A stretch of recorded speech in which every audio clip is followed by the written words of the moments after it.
मित्रांनो, हिंदू धर्मात श्रावण महिन्याला व्रतांचा राजा असे म्हटले जाते. हा संपूर्ण महिना देव, जगताचे पालनहार म्हणजेच देवाचे देव महादेव यांच्या भक्तीत लीन होण्याचा महिना आहे. श्रावणातल्या प्रत्येक दिवसाला महत्त्व आहे, पण त्यातही श्रावणी सोमवार हा महादेवांच्या कृपेचा महामार्ग मानला जातो. यंदा म्हणजेच 2026 मध्ये श्रावण महिना कधी सुरू होतोय? चारही सोमवारच्या अचूक तारखा कोणत्या आहेत? कोणत्या सोमवारी कोणती शिवामूठ आपल्याला शिवांना वाहायची आहे? आणि सर्वात महत्त्वाचं म्हणजे घरात सुख समृद्धी येण्यासाठी योग्य पूजा विधी आणि उपवासाचे नियम काय आहेत? या सर्वांची अगदी अचूक आणि शास्त्रशुद्ध माहिती आज आपण आपल्या व्हिडिओमध्ये पाहणार आहोत. हा व्हिडिओ शेवटपर्यंत नक्की बघा, कारण अर्धवट माहिती कधीच पूर्ण फळ देत नाही.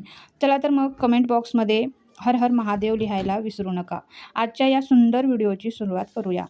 सर्वात अगोदर आपण पाहणार आहोत श्रावण सोमवारचे धार्मिक आणि पौराणिक महत्त्व आपण सर्वात अगोदर जाणून घेणार आहोत. मित्रांनो, सर्वात आधी आपण हे समजून घेऊया की श्रावण महिन्याला आणि त्यातही सोमवारला इतके महत्त्व का आहे. यामागे दोन अत्यंत महत्त्वाच्या पौराणिक कथा आहेत. पहिली कथा आपण इथे जाणून घेऊया थोडक्या शब्दामध्ये, कारण आपण भरपूर वेळेस ही कथा पाहिलेली ऐकलेली असेल, पण मी सुद्धा 2 शब्दामध्ये सांगण्याचा प्रयत्न करणार आहे. पहिली कथा आहे बघा, समुद्र मंथन आणि हलाहल विष. पौराणिक कथेनुसार याच श्रावण महिन्यामध्ये देव आणि दानवामध्ये समुद्र मंथन झाले होते. त्या मंथनातून 14 रत्न निघाली होती, हे तर सर्वांना माहीत असेलच. पण त्यासोबतच संपूर्ण सृष्टीचा विनाश करू शकणारे हलाहल नावाचे भयंकर विषही बाहेर आले होते. संपूर्ण सृष्टीला वाचवण्यासाठी भगवान शिवशंकरांनी ते विष स्वतः प्राशन केले होते.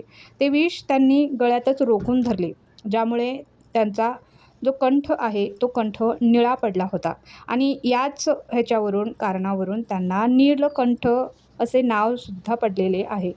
विषामुळे महादेवांच्या शरीराचा दाह झाला, म्हणजेच त्यांच्या शरीराची खूप जळजळ व्हायला चालू झाली. आणि मग त्यानंतर तो दाह शांत करण्यासाठी, ती जळजळ जी आहे ती शांत करण्यासाठी सर्व देवतांनी महादेवावर जलाभिषेक केला. तो दिवस सोमवारचा होता, म्हणूनच श्रावणामध्ये महादेवावर जल किंवा दुधाचा अभिषेक केल्याने ते अत्यंत प्रसन्न होतात आणि आपल्याला योग्य ते जे फळ आपल्याला पाहिजे आहे ते फळ त्याने आशीर्वादामध्ये आपल्याला देतात. ही पहिली कहाणी आहे किंवा पहिलं महत्त्व आहे श्रावणी सोमवारचं. त्याचबरोबर आता आपण दुसरं महत्त्वसुद्धा पाहणार आहोत, म्हणजेच आपली आताची दुसरी कथा. ती आहे आपल्या माता पार्वतीची. कारण माता पार्वतीने सुद्धा याच श्रावण महिन्यामध्ये खूप मोठं तप केलं होतं. आणि ते तप कोणतं आहे ते जाणून घेऊया. की असे मानले जाते, माता पार्वतींनी भगवान शिवाला पती म्हणून मिळवण्यासाठी श्रावण महिन्यातच कठोर तपश्चर्या केली होती. तिच्या भक्तीने प्रसन्न होऊन महादेवांनी तिची इच्छा पूर्ण केली.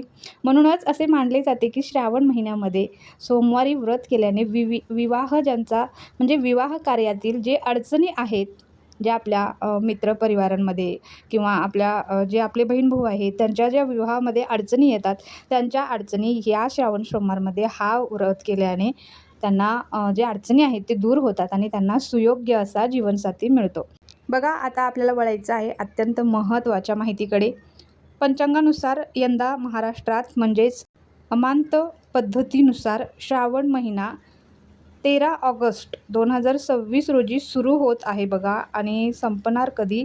तो म्हणजे 11 सप्टेंबरमध्ये 2026ला 11 सप्टेंबर रोजी हा महिना संपणार आहे. या काळामध्ये एकूण 4 श्रावणी सोमवार आलेले आहेत. महाराष्ट्रात प्रत्येक सोमवारी शिवपिंडीवर एक विशिष्ट धान्य वाहण्याची परंपरा अगोदरपासूनच आहे, ज्याला आपण काय म्हणतो तर शिवामूठ असे म्हणतो. चला तर मग 2026 मधील 4ही सोमवारच्या अचूक तारखा आणि धान्याची जी माहिती आहे, म्हणजेच आपल्या शिवामुठीची जी माहिती आहे ते आपण आता पुढील व्हिडिओमध्ये बघणार आहोत. 17 ऑगस्ट 2026 रोजी पहिला श्रावणी सोमवार आपला आलेला आहे. या पहिल्या सोमवारी शिवपिंडीवर आपल्याला तांदूळ वाहायचे आहे. विशेष म्हणजे या दिवशी नागपंचमीचा सणसुद्धा आलेला आहे, ज्यामुळे हा सोमवार अत्यंत दुर्मिळ आणि शुभ मानला जातो.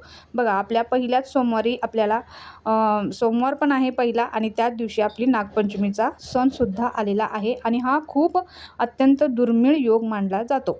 तर आपल्याला पहिल्या सोमवारी शिवामूठ अर्पण करायची आहे, तांदूळ अर्पण करायचा आहे. त्यानंतर बघा दुसरा सोमवार जो आहे तो 24 ऑगस्ट 2026 रोजी आलेला आहे आणि या दिवशी या सोमवारी आपल्याला तीळ म्हणजेच सफेद किंवा काळे तीळ अर्पण आपल्याला करायचे आहेत. यामुळे काय होतं बघा, तीळ अर्पण केल्यामुळे घरातील नकारात्मक जी ऊर्जा आहे ती नष्ट होणार आहे. त्यानंतर बघा तिसरा सोमवार आहे 31 ऑगस्ट 2026 रोजी तिसरा सोमवार आलेला आहे. या दिवशी पिंडीवर आपल्याला अख्खे मूग वाहायचे आहेत. यामुळे बुद्धी आणि व्यापारामध्ये आपल्या प्रगती होणार आहे. त्यानंतर आपला चौथा सोमवार आणि शेवटचा तो म्हणजे 7 ऑगस्ट 2026 रोजी आलेला आहे. या शेवटच्या सोमवारी आपल्याला पिंडीवरती जवस अर्पण करायचे आहे. जवस तुम्हाला माहिती आहेत, फ्लॅक्स सीड्स वाहण्याची पद्धत आहे. तर मित्रांनो, हे झाले आपले 4 सोमवारची माहिती आणि कधी कधी येणार आहेत, किती तारखेला, आणि त्यानंतर आपल्याला शिवपिंडीवर काय वाहायचं आहे हे तुम्हाला मी थोडक्यामध्ये सांगितलेलं आहे. त्यानंतर बघा श्रावण सोमवारची आपल्याला अचूक आणि सोपी खूप पूजेची पद्धती आपण बघितलेलो आहोत, पण आपल्याला सोपी पूजाविधी बघायची आहे. आता आपण बघूया की आपल्या घरात किंवा मंदिरामध्ये महादेवाची पूजा नेमकी कशी करावी, जेणेकरून आपल्याला पूजेचे संपूर्ण फळ मिळेल. ही विधी अतिशय सोपी आहे आणि मी आणखीन सोपी करून तुम्हाला सांगणार आहे. बघा पहिल्यांदा काय करायचं, आपल्याला पहाटे उठायचं आहे, स्नान करायचं आहे, संकल्प करायचा आहे. हे तर तुम्हाला माहीतच आहे. सोमवारी सकाळी सूर्योदयापूर्वी आपल्याला उठायचं आहे, मस्तपैकी स्नान करायचे आहेत, संकल्प करायचा आहे. स्वच्छ आणि शक्यतो पांढरे कपडे आणि हलक्या रंगाचा पांढरा कलर आपल्याला वापरायचा आहे, खूप गडद वापरायचा नाही आहे. हे कपडे आपल्याला परिधान करायचे आहेत. देवासमोर दिवा लावायचा आहे, हातात थोडेसे पाणी घ्यायचे आहे आणि म्हणायचं आहे, हे महादेवा, मी आज तुमचे श्रावण सोमवारचे व्रत करत आहे, माझी पूजा गोड मानून घ्या. हा संकल्प घ्यायचा आहे आपल्याला. छोटासा संकल्प पण खूप महत्त्वपूर्ण आहे. त्यानंतर बघा महादेवांना आपल्याला अभिषेक करायचा आहे.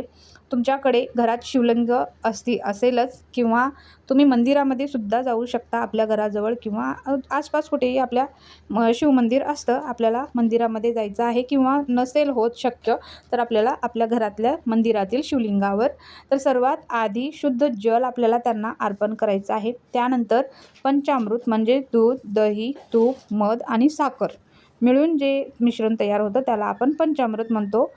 हे शुद्ध असं पंचामृत आपल्याला एकत्र करून अभिषेक करायचा आहे आणि शेवटी पुन्हा शुद्ध जल किंवा गंगाजल अर्पण करायचं आहे. अभिषेक करताना अखंड आपल्याला बघा काही दुसरं आपल्याला विचारच करायचा नाही. अखंड आपल्याला फक्त आणि फक्त ओम नमः शिवाय, ओम नमः शिवाय या मंत्राचा जप चालू ठेवायचा आहे. आणि त्यानंतर बघा तिसरं आहे चंदन आणि भस्म आपल्याला महादेवांना वाहायचं आहे, लावून घ्यायचं आहे. महादेवांना कधीही हळद आणि कुंकू आपल्याला अजिबात वाहायचं नाही. त्यांना पांढरे चंदन, अष्टगंध किंवा भस्म लावायचा आहे. त्यानंतर आपल्याला बेलपत्र वाहायचं आहे. महादेवाला बेलपत्र अतिशय प्रिय आहे. कमीत कमी 3 किंवा 11 बेलपाने वाहावीत. लक्षात ठेवा, बेलपत्र कुठेही फाटलेले नसावे आणि त्यांचा जो गुळगुळीत भाग आहे तो पिंडीला स्पर्श करेल अशा पद्धतीने देठ आपल्याकडे करून ते बेलपत्र आपल्याला त्यांना अर्पण करायचं आहे. त्यानंतर आपल्याला 5वं जे काम करायचं आहे किंवा 5वं जे आहे महत्त्वाचं आहे ते म्हणजे आपल्याला शिवामूठ अर्पण करायचे आहे, जे धान्य त्या सोमवारचे आहे. म्हणजे वरील सांगितल्याप्रमाणे मी तुम्हाला 4ही सोमवारी कोणते धान्य तुम्हाला शिवलिंगावर अर्पण करायचे आहेत, शिवामूठ मी ते तुम्हाला सांगितलेलं आहे.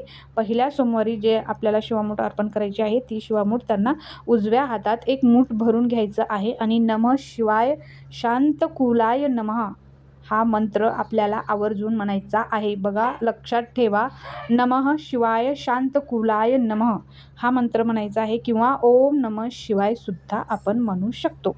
म्हणत ते धान्य जे आहे, ती शिवामूठ जी आहे ती शिवपिंडीवर आपल्याला व्हायची आहे. आता 6वं आणि शेवटचं काम आहे सोमवारी आपल्याला करायचं, जेणेकरून आपल्याला चांगले फळ मिळतील, आपल्याला या सोमवारचा अधिक लाभ होईल. त्याच्यामध्ये लास्ट आणि शेवटचं जे आहे ते म्हणजे आरती आणि नैवेद्य. महादेवाला दिवा धूप दाखवून कापूर आरती करावी, खूप महत्त्वाचं आहे.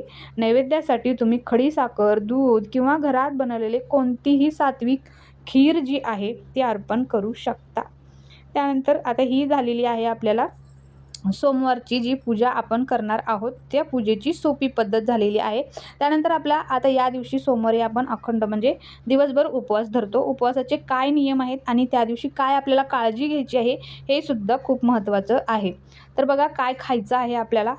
दिवसभर उपवास करून संध्याकाळी आरतीनंतर एक वेळेस सात्विक जेवण ते करतात, त्याला नक्तव्रत असे म्हणतात. जर तुम्हाला तसे शक्य नसेल तर तुम्ही दिवसभरात फळे, दूध, साबुदाणा खिचडी, वरीचा भात किंवा राजगिरा असे फराळाचे पदार्थसुद्धा खाऊ शकता. उपवासात साध्या मिठाऐवजी सैंधव मिठाचा वापर आपण करणे अधिक श्रेष्ठ मानले गेलेले आहे. आता आपल्याला काय टाळायचं आहे बघा या सोमवारच्या दिवशी. या दिवशी घरामध्ये कांदा, लसूण आणि मांसाहार आणि मद्यपान पूर्णपणे वर्ज्य आहे.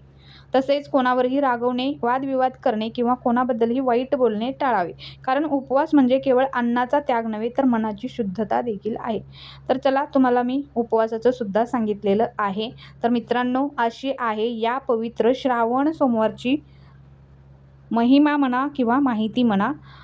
सोपी आणि सरळ भाषेमध्ये महादेवांची भक्ती आपल्याला संयम, शांतता आणि संकटाशी लढण्याची ताकद देते. यंदाच्या श्रावणात तुम्हीही ही पूजा नक्की करा. महादेव तुमच्या सर्व चांगल्या इच्छा नक्की पूर्ण करतील. तुम्हाला आजची ही माहिती कशी वाटली मला कमेंट करून नक्की सांगा. जर हा व्हिडिओ आपल्याला आवडलेला असेल तर व्हिडिओला एक लाईक नक्की करा आणि तुमच्या नातेवाईकांसोबत, मित्रांसोबत हा व्हिडिओ शेअर करायला विसरू नका, जेणेकरून त्यांनाही ही अचूक माहिती मिळेल. जर तुम्ही चॅनलवर नवे असाल तर अशाच माहितीपूर्ण व्हिडिओसाठी आणि आपल्या चॅनलला नक्की सबस्क्राईब करायचं आहे आणि शेजारील बेल आयकॉनसुद्धा दाबायचं आहे. म्हणजे तुम्हाला मी जी माहिती आहे महत्त्वपूर्ण तो व्हिडिओ पोस्ट केल्यानंतर तुम्हाला लगेच नोटिफिकेशन मिळून जाईल. चला तर मग पुन्हा भेटूया अशाच एका नवीन आणि सुंदर माहितीसोबत. तोपर्यंत पाहत रहा आपले चॅनल. भगवान शिवशंकराची कृपा तुमच्यावर सदैव राहो. हर हर महादेव. धन्यवाद.